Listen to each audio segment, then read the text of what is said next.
A lot of times people talk about how the impossibility it is to truly follow, if one were to set out to do so, the teachings of Christ in the New Testament, or what we've come to know as Christ Jesus.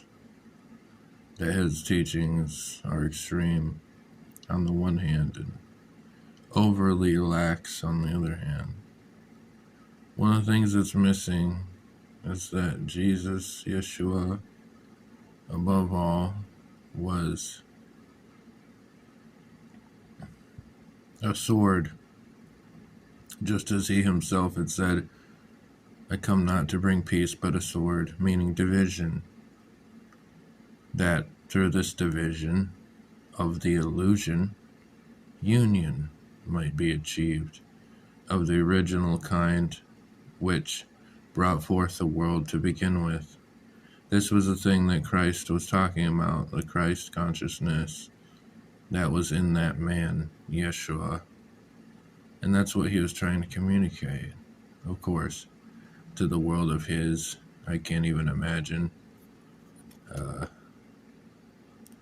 Captured, absolutely captured and seized by this illusion that we call society, that we call these dualities in life. And then Christ, being brought up to the cross, was of course crucified on the left hand and on the right hand, stretched out like a man in the image of a man, in the image of a person, split between two ways, kind of like this world, in a sort of physical analogy of what's wrong with things. We see Christ on the crucifix, stuck with a crown of thorns that represents the thorniness, the prickers that are in this garden that have grown in man's collective struggle upon his head.